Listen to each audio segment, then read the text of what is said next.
How to create 30 days of original video and written content in just 90 minutes a month. Where to get the content ideas from, AI's implications on the algorithm and the quality of content, the mindset required for content creation success, and is social media even social anymore? These are just some of the two-way conversations I had with the incredible Neil Wilkins on his podcast in the 419th episode. And he very kindly said that I could share our conversation on the Content Marketing Podcast. Aaron, welcome to the podcast. Thanks, Neil. It's great to be here. I'm excited to chat to you.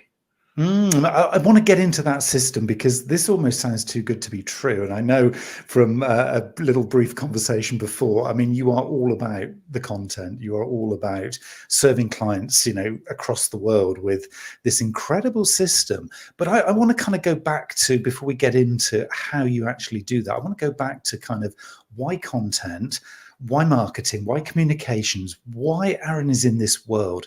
Give us a little bit of a backstory.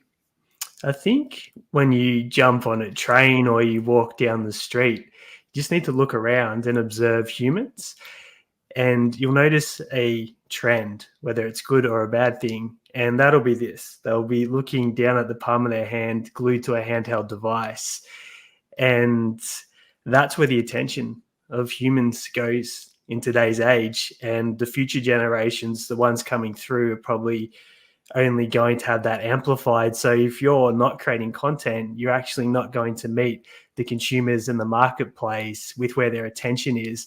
So it's essential for creators, businesses to build a presence and start creating a relationship with people where their attention is. And that's really why content is so important for anyone that has a commercial goal with what they're doing.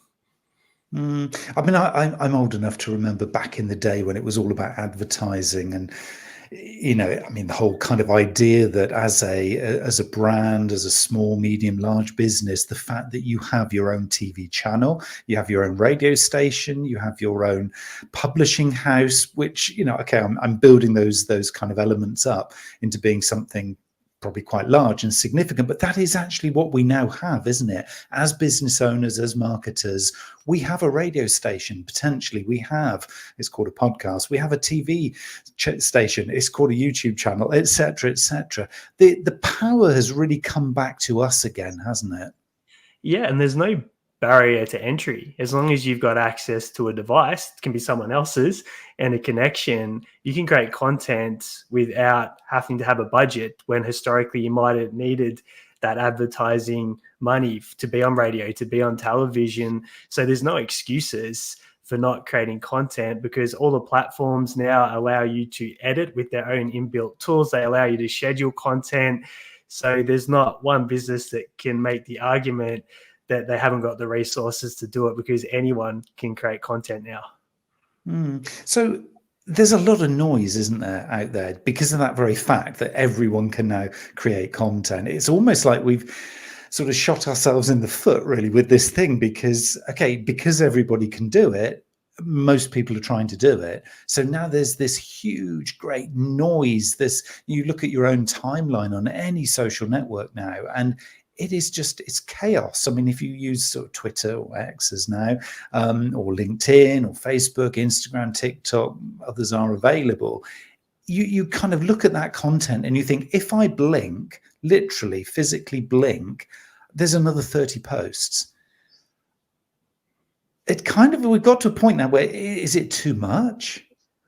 It's interesting because the algorithms are working out what to put at any point in time in front of you. And the average human attention span, last time I Googled it, could have changed by now, is 8.25 seconds. So with people having that scrolling pattern, it's really important that that first few seconds of content, the headline, the opening sentence in a video, stop someone from scrolling, or else they're going to move on to the next thing that gets their attention. So you're vying with more and more content, and AI's again helping people produce much more content than has ever been produced in history. So you've got this responsibility to do great content, or else you're just going to get lost in the sea of everyone else pushing out the same vanilla duplicates.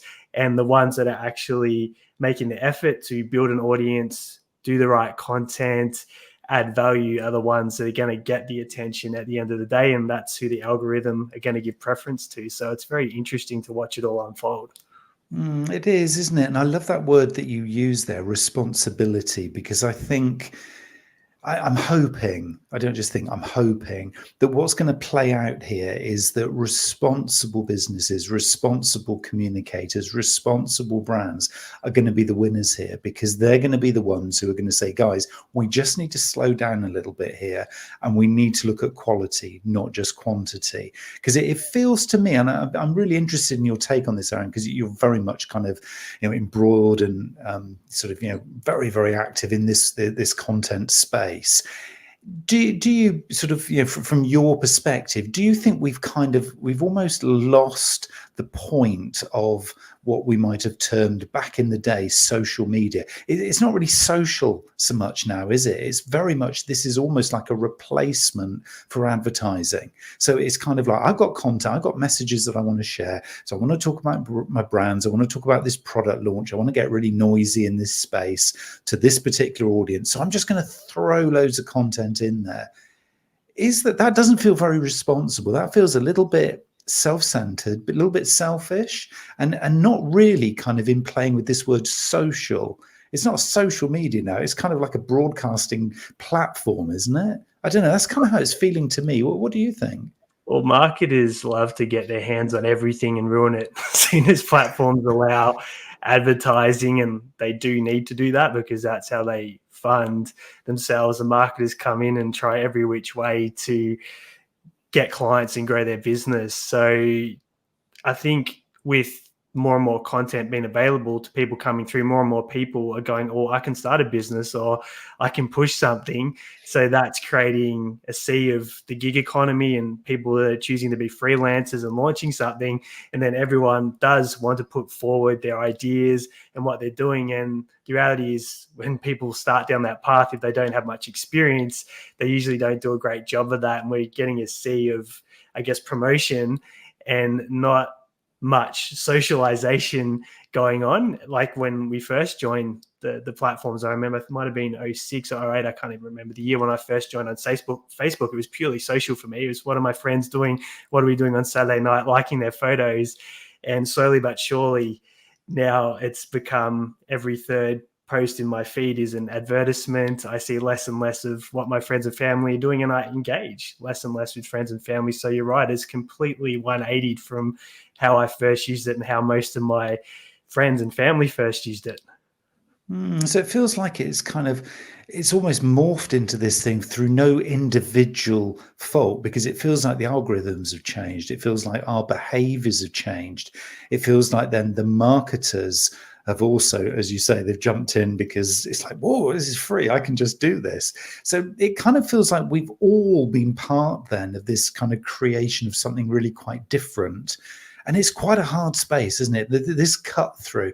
I've noticed, actually, I don't spend a huge amount of time now on Facebook. When I do go on there and look at my timeline, it's brands, it's music kind of channels that I follow. It's the rugby. It's things like that. I'm not like you. I'm not seeing very much of my friends' stuff, but I'm guessing that the algorithms will, if I particularly go and search out a friend, but actively like something that they're kind of posting, then they'll then start to, because of the algorithms, get back on my radar. So I'm assuming it's because I've been socializing less, I've been publishing less, that actually I've kind of skewed it, kind of unnaturally, possibly. Do you still think there is a part to play for social then within it? Oh, definitely. I guess it comes down to the end user. I'm sure there are people that don't have a commercial hat and do get some of their best socialization and connection out of the platform. I think we're all ingrained in the marketing world, so we probably have very different reasons for going on there. I know personally, which sounds almost hypocritical, I say if I wasn't in the business that I'm in, I probably wouldn't even utilize social media. So my whole business is built around these platforms, and yet I wouldn't use them if I didn't have a business application for them. So it is people like me that are largely responsible for this. But you will find that if you do start interacting and engaging with people more that are in your friends, in your networks, that's what the algorithm will start showing to you, because they want to put the content in front of you that retains your attention on the platform, so they can show you more ads and get more revenue for their platform and not send you off somewhere else. So it's a very smart algorithm, and it knows what it's doing. So you can even test it out, start engaging with a family member or a colleague, a friend, and just notice what starts getting pushed into your feed versus what you were seeing today and yesterday. It is interesting to see how it all works. And I guess the flip side of that, something again that I'm noticing really on YouTube, and we will come on to talk about the platform very, very soon, but I just want to get this kind of the little nuances and the context of kind of the world in which you've created your system. But the YouTube sort of situation for me right now is that I'm almost kind of fearful to click on a particular short or long form video that is slightly out of sync, even though I might be curious about what's included in it.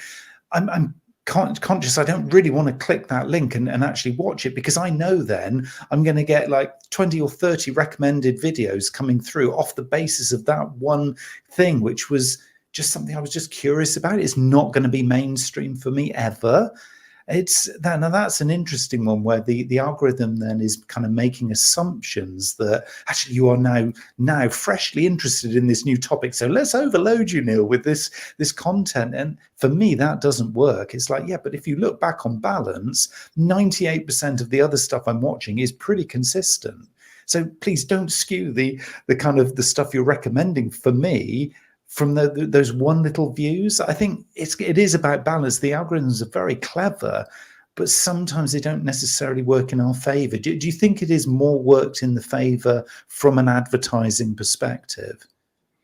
Yeah, well, it wants you to have the choice of the different. So it's going to favor the style of content that you preference as well. So if you preference long form, say podcasting, and tuning into that, you're going to see a lot more of that as recommended to you versus someone that really likes their shorts and likes to scroll through those. So if you look at your habits and patterns, they're going to put more of that in front of you. And I understand what you're saying too, because I've got a almost 7-year-old son who jumps on my channel and goes watches Peppa Pig, and I get recommended some of those videos. But you have to give it the credit, because it is very intuitive, and it will follow your patterns, and it will try to retain your attention. And once you do start to go down a certain path or a rabbit hole, you'll notice that gets littered in. Might not be everything that you see, but they'll start pushing it into your recommendations more consistently to see if you go back there. And then if you keep looping back to it, that's when they'll start to put it more front and center. But if you only go there once or twice, it might put it in front of you a handful of times, then realize you're not going back there. And then you'll probably see it move away from your recommendation. So it is amazing how they've got this pattern recognition technology, and that's how they put the content that you're clicking on in front of you. It's crazy. So if we have to play that game then, so we've got to be a really good business or marketer or brand kind of content creator, mindful of the algorithm, so we kind of know some of the basics now as to what to really be focusing on. And then at the same time, we've got to remember that we've probably got some stuff to promote and some stuff to be getting either leads and inquiries or selling actual product if we've got an e-commerce site. At the same time as probably building our brand credentials for the longer term, so that we're not just selling for today, but we're actually positioning ourselves in that engagement that you talked about earlier. So it's got complicated, isn't it? There's those three things kind of working in unison, and now you've actually told us we've got to be responsible as well. So we've got to be doing the right kind of content. So that's fourth thing. It's getting ever more challenging, I think, isn't it, for content creators? So is this where your system kind of comes in here? Because it's feeling like less is definitely more, as long as the less is highest quality. So it feels like there's an opportunity here within a system that claims 30 days of content within 90 minutes, that if we're really kind of slowing this down and we're starting to say, okay, Where do we add most value? What is the key kind of set of messages that we need to convey? How are we going to get that engagement? Right. Is there a system that can actually, leverage our time? Because we don't want to be spending a huge amount of time doing this. Is that where your system kind of comes in to really score that goal? Yeah. So the step one in the system is research. And what the research step involves is knowing what is my target audience searching for. So it's about curating content that answers the questions and solves their problems or gives them the solutions that they're after. And how you find that in less than 60 seconds. The free version is you go to Google and you take a keyword. So let's say it was weight loss, for example. If you type in weight loss and you scroll down a little bit, there's a people also ask section. And this will give the queries that people are typing into Google. Now, if you keep clicking, it'll just keep relaying query after query after query. And if you make a list of those questions, you know that you can create content that people are actively searching for online. And that's how you get discovered in your niche. And you're also catering to the search engines and showing up in the right places. So that's the magic of the model. You're not just creating content for the sake of creating content. You're creating content that you know your target audience is searching for. The steroids version for YouTube, for example, is a tool called vidIQ. And that'll tell you how many people search for that query a month, what the competition is. And you can make a list of low competition, highly searched queries in your niche and create content for that, have a really good chance at being one of the recommended videos when people search on that platform. I love that first step that you've described there, particularly because of the use, and you said it twice there, the word niche. This is a real wake-up call, isn't it, for most of us who have been, I guess, kind of blinded by the whole kind of vanity metrics thing, as I always term it, which is like, how many followers have you got? How many likes did you get? How many visitors are coming to your website? It doesn't matter. Well, it kind of does matter in part, because obviously you've got to have some. But if you're in a niche, isn't it all about the size of that niche? Because I personally, I don't need 1 million followers to be able to do what I do, because I've got a much smaller niche. It's marketers and business owners and entrepreneurs. It doesn't need to be millions.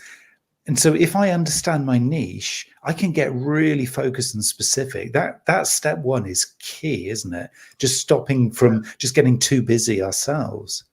Yeah, I think if you look at it from a commercial standpoint, actually put the business hat on, you're better off having 3 really qualified viewers that have the problem that you're talking about than 10,000 that are just not a fit to come and work with your business. So whenever I create a piece of content, the mindset I have is I'm just looking for 2 people that need to hear this message or want to hear this message at the moment. And that removes all the obsession around views and likes. And I've seen accounts that have hundreds of thousands of followers, but they make no money. There's no commercialization. I've seen the polar opposite, someone with less than 100 followers who does really niche content, but when they do it, the audience that they're solving the problems for has enough trust and desire to transact with them, and they've built a phenomenal business with hardly any audience, hardly any reach. And that's the magic of niching and actually talking to a very specific end person. Love that. I mean, that Aaron just says everything about kind of, I think what my whole mantra in terms of marketing stands for. It is this thing about personalization, getting as close to engaging with your ideal customer as possible. And, it's great that the very first step in your system is, really focused on getting that tight and that kind of detailed understanding. Yeah. Where does it go from there then, once you've done the research? Yeah. So step one is research. So you go to Google, get all your questions, you're ready for step 2, which is record. And just like we're doing right now, we've found the best way to do it is conversationally, because you forget that you're on camera, you forget that you're being recorded, you don't worry about doing multiple takes, and you're very authentic and relaxed. So you get someone that you've got great rapport with. For us, we do it with our clients. And you've just got those questions there and you show up, and it could be Google Meet, which is our preference because it puts the recording in Google Drive. You could use Zoom, whatever platform you're most comfortable with. And you just have someone prompt you with each of those questions that's for your niche. and then you just answer the questions. And what you do is you've got maybe 60 minutes of conversation answering, say, 12 questions every month. And that's all you have to do in your part of the process, which is the record. And then step 3 is the repurposing. So that's where you can either use AI tools that can do some repurposing on the cheap, on the budget. Tools like Opus Clip can cut that into clips for you with captions. You've got Rev that can turn the video into a transcription that can get repurposed into text, but you can have an editor that can deliberately curate the content for each of those questions. So you've actually crafted quality content that relates to those searches you got in step 1, and then put your branding, put your captions and those parts on with using the editor. So then you've got all your content from that 60-minute conversation ready to go across your primary social media platforms. So we're getting closer now to the secret tip here, which is repurposing of a single kind of asset, if we were to call it that, into multiple different facets. Yeah, this is so key, isn't it? Because there's a nice consistency. Okay, there's an efficiency there, but there's a really nice consistency about it, isn't there? Because it's going to be a consistent message. The look and feel of that asset, even if it's a short video, or maybe it's a little sound bite, or it's a little testimonial quote or something that gets published, the consistency of that message is so much easier to consume, isn't it, by your customer potentially? Yeah, and not many people have the ability to hold attention in long form like really good podcasters like yourself. It's a really rare skill, and we've tried to get people to go down the podcasting route, but we know the stats that 90% don't get to episode 3. So if that's the case and most people aren't going to follow through with it, we had to find a solution that would cater to a business owner that's time poor. They know they want to do content, but how do you go about it? And it was actually from the frustration of not being able to get assets from our clients that actually led to this. And I was having a conversation with Mark, who's a bricklayer, one of our clients, and he said, I want to do some videos. And I was processing how that was going to work, doing it with him. And I was like, hang on, I've got an idea. I'm just going to ask you some questions. And I hit record and asked him the questions, and he chatted away like we were having a beer at a bar. And then I gave it to my editing team. So just cut anything you think that we can use from this conversation. And we got 12 clips back. It was a 20-minute conversation. And I'm like, wow. And then I said, put Mark's branding and colors on the videos. And we gave it to Mark, and he couldn't believe it. And that was almost the accidental way that we discovered this content creation system. And then we've refined it with the research steps. So we're crafting the right content and then taking it a step further, like repurposing the transcription into written posts. So getting that balance of visual content, video content, written content to cater to all the different ways that people like to consume content. I think the really clever thing that you've done here, Aaron, is I think a lot of people are doing individual little steps here of what you've described, but they haven't found it as being a system. To me, I'm seeing very few examples of, marketers particularly, but also, business owners like your bricklayer friend there, that kind of, they might be doing one little element of it. So they might be doing the video and then they're just throwing the video out there, but they haven't actually then done the research, or they've done the research. They found out, oh my goodness, there's a lot of different words here, but actually I'm not really sure about the creative angle to it. So then that bit fails. So it feels like you need this system to build a consistency so that you're actually doing all of it, because take one step out of this system and it isn't really going to work as effectively, is it? Yeah, and what we've found is that with this system, regardless of whether you're a solopreneur or whether you're a business owner with a team of 100 plus, you can do it, because you can research. That takes 60 seconds. You can have someone to chat to online, and you just got to show up for that conversation and record it each month.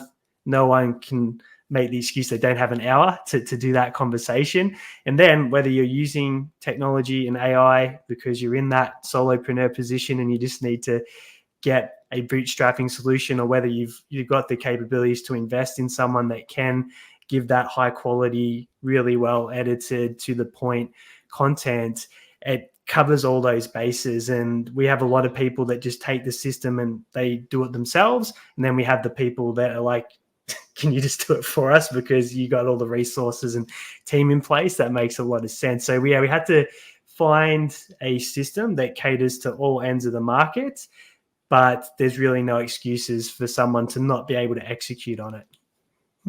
So I guess, are there three options? There's go to Aaron, there's do it yourself, and then is there the AI? Do you feel that AI is now at a level or at a stage of its own evolution that it can actually do what you're describing? It feels that there's a lot of services in beta, there's a lot of kind of promises coming through, but I'm not really 100% convinced quite yet that we've seen anybody really do what you've described there. Yeah, there's little pockets of successful stuff happening, and there's a lot of hype, obviously, as there would be, with an evolution like this or revolution like this.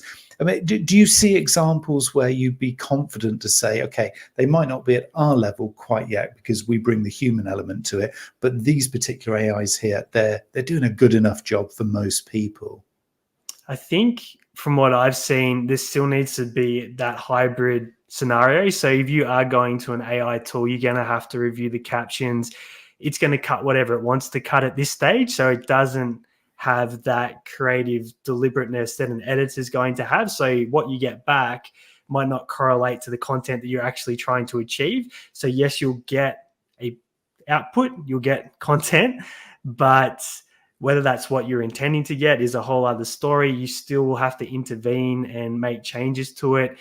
Again, if you're using something like ChatGPT and you give it terrible instructions, you're going to get a terrible output. So you almost have to be able to talk to it with the skill set that's required to get the output if you want to get any level of quality. So to answer your question, there's going to be human intervention required to get any reasonable level of output with AI, but it can be a starting point for someone just to get in the field, to get going if they don't have a lot of other options. And then as they start to develop or grow their business, then they can look at investing to get to that next level. Whether AI will ever get to the point where it can do it and read our minds, it's not conscious yet.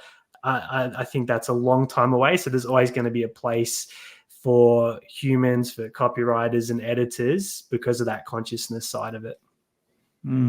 Yeah, and I would agree, and I'm seeing and hearing a lot of that opinion. So in my travels and the conversations that I'm having, I think there's a real consistency there, which is great news for a lot of us, obviously, because we don't want AI literally coming for our jobs, as some people have been saying. But at the same time, I do feel that there is an opportunity for us to evolve, as communicators, marketers, agency owners, consultants, providing this kind of service into other brands. And if you're actually working within a brand, it feels like, though, we're still needing to evolve as humans, aren't we? Because these tools are there to enable some of the things which either we find uncomfortable, we don't necessarily enjoy, or we're not particularly good at. For some people, editing is a really hard thing to do because it's just not how their mind works. For other people, coming up with original ideas is the hardest thing. It's like, yes, Aaron, I hear what you're saying, but I wouldn't even know where to start. What kind of topics or questions would I ask? But this is, I think, isn't it, where the AIs can kind of come in and almost fill some of those gaps? Yeah, it's what it is it's an efficiency or accelerator. It can also be something that you can prompt to start the creative process. And I actually had a really in-depth conversation with someone that's whole agency is built around AI.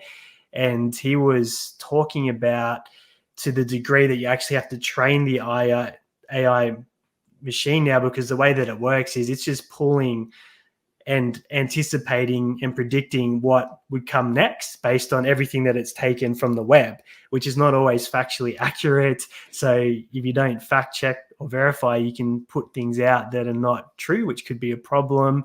If you are lazy, there's chances are someone's asked it the same thing. You get a duplicate that already exists somewhere else online, which is what it's pulling from, duplicate stuff that already exists. So you've got an opportunity where if you can train it really well, you can save time and you can accelerate processes, and it can do things like write emails, get copy started, but then the human can come in and make the edits. So I think there's a really healthy way to start using it and to save time, get it back, and get things started. But at the end of the day, you still need to be able to drive it really, really well to be able to achieve the quality that's actually going to stand out in the marketplace versus something that anyone could do, and therefore it probably already exists and has already been put out by someone else. So 30 days in 90 minutes, is that really achievable? Is it? I mean, those are lovely multipliers. Those numbers are just, they just roll off the tongue. They look really good on paper or on screen. Are they actually achievable? Because that feels like that's a lot of content in 90 minutes. Yeah. So from our experience with clients, we'll have roughly a 60-minute conversation. We'll usually come to the session with 12 questions, and we give them a freestyle section at the end. Is there anything that you want to talk about? And they might go off on a tangent about something. But generally speaking, we'll get a minimum of 12 videos from that. We'll cut 12 clips. So you've got 3 to go out each week. And then we'll take that transcript and usually get it repurposed into roughly 10 posts. So you can have 5 to 6 pieces of content every single week. So 30 days of content is where that came from that 60 to 90 minute conversation. So that's essentially how we came up with that hook. And most of our clients are putting out 5 to 6 pieces of content a week from this system.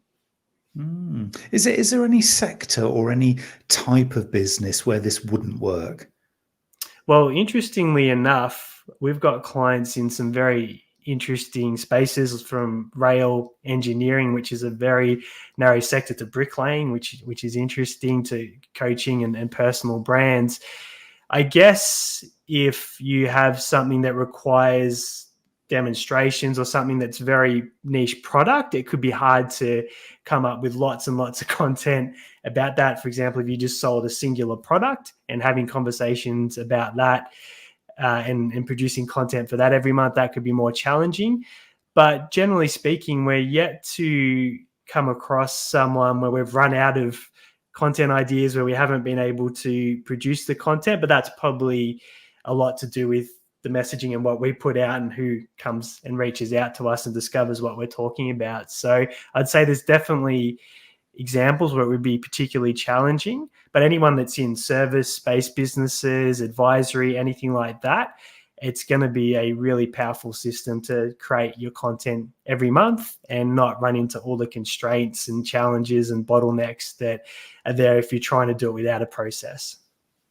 So I'm just hearing that. I'm assuming then that and I know a lot of people listening to this will be very familiar with the phrase thought leadership, particularly in B2B, because what they're looking to do is differentiate between their business and lots of the alternatives that their customers could consider. So if thought leadership is part of it, is almost this obligation, and come back to your word responsibility right at the start of our conversation, but there's almost a need, isn't there, for this level of content and number of assets to be out there, because almost you can't be a thought leader unless you're actually leading the thought, which means you've got to be producing stuff. So if you're that kind of more strategic position, rather than necessarily selling short-term products and sales, but you're looking for a more longer-term brand position, this sounds like this would be just perfect for that.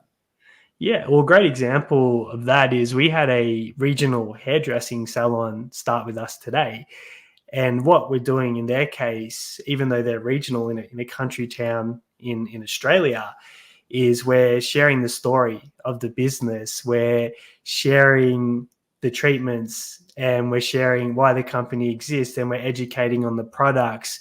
We're sharing the stories of the team, why they're doing that, and what their journey's been to get there. So when you do that, you introduce a human connection with the audience, which you don't get if you're not doing video and you're not putting the faces out there.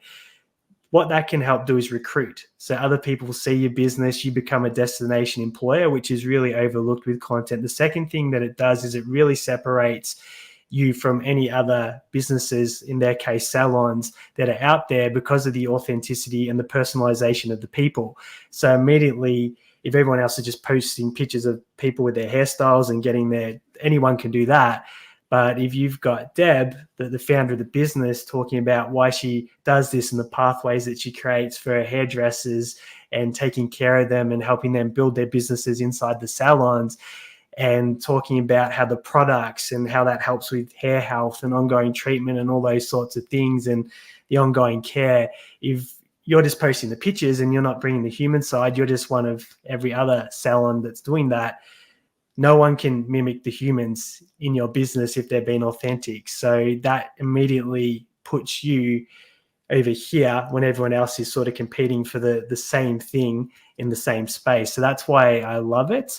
And I think any business that doesn't start putting the faces and the people out, and it can really help also with conversion when people see people and they build a rapport with them. There's that trust, which really helps people to make a decision to move forward. There's all these elements that you achieve. And if you're getting referred business, if you have prospects that want to see what you do and they go check out your social media accounts and they're seeing people and what they're saying is adding value, then it really helps them make that decision to move forward versus having that doubt that they might have if they don't get those little checkpoints when they're doing their research. I think it just makes so much sense for businesses to put names, faces, humans behind the brand. And that brand is also an asset for the future that you're building that actually increases the value of the business while you're doing it. That's so eloquently put, Aaron. Honestly, that's summed up in just a few sentences there. Something I would have probably taken like a month to actually convey, but that's the sweet spot, isn't it, really? This is where a system like yours kind of scores on both levels. It will get you the business that you need today, but it's also positioning you consistently in your potential customers' eyes, in the niche that you want, with responsible, focused content. It's the best of all worlds. It's kind of what we've been crying out for, isn't it, this? I mean, is there kind of a sort of a sense that you could see in the future, all content being created in this way? Because to me, it just makes so much sense. It's a good question. I just think there's always, if I look at all the business owners I know, which is a lot, the majority of them aren't doing content. The majority of them won't do content. So I think that there'll be more adoption, more uptake, because you get left behind or you see someone that just takes market share and becomes that destination company in your local sector and service area. So you end up playing chasey. But I just think because of that, not having a system, the time constraints that people associate to it, not knowing when to post, where to post, what frequency, all those moving parts just paralyzes business owners into inaction, and they've got all these other priorities screaming at them: clients, customers, spot fires, team problems. So whilst I think there will be more uptake, I don't think there'll be a world where everyone's doing it. So I think the ones that do adopt are going to have a really useful competitive advantage in their niche and in their sector. Let's help people to adopt, Aaron. Where should they go? Where can they find the system? So we give it away for free. So if you go to contentonly.au, we've got a video that just shows you how to do it. Because like we said, you could be at the start of the journey and we want to give you the 3 steps, the research, record, and repurpose, so you can take that and do it yourself. We're there if you want to just lean into our systems. So if you go to contentonly.au, you can download that for free right now, and you can start creating 30 days of content in 90 minutes. And what is not to like with that? That is incredible. And it's so refreshing as well, Aaron, just to hear your passion for this subject, but the fact that you're giving the system there for free. I think, that there's an opportunity here for you to say, yeah, you've got to sign up for the book, you've got to do the course, you've got to, commit to this length of, whatever. And yet you're actually giving this away for free because it's the right thing to do. So, credit to you, Aaron, seriously, because there are a lot of people trying to, I guess, leverage every single thing that they do. And you've got a successful business. You know that ultimately people are going to need your services as a result of it. But the fact you're being, strong and, brand aware enough to be able to do that for free, I think is an absolute credit. So thank you on behalf of everybody listening to this who's going to go away and sort of follow that link. Thank you for what you're doing, because it's really, I think, a really important part of this whole communications exercise that we're all trying.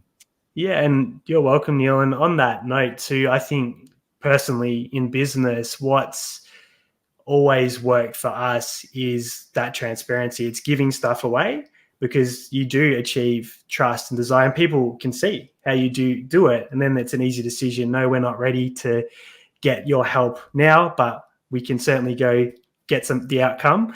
Or, you know what, we're at that stage where it just makes sense. You've shown us you can do it, so let's do it. So it's actually the perfect filtering strategy for us. And I've always, throughout the years, just given away our strategies, and it's never not worked for the businesses that I've built. So I like helping people, creates goodwill in the marketplace, and I think more people should do it because it's never hurt my business.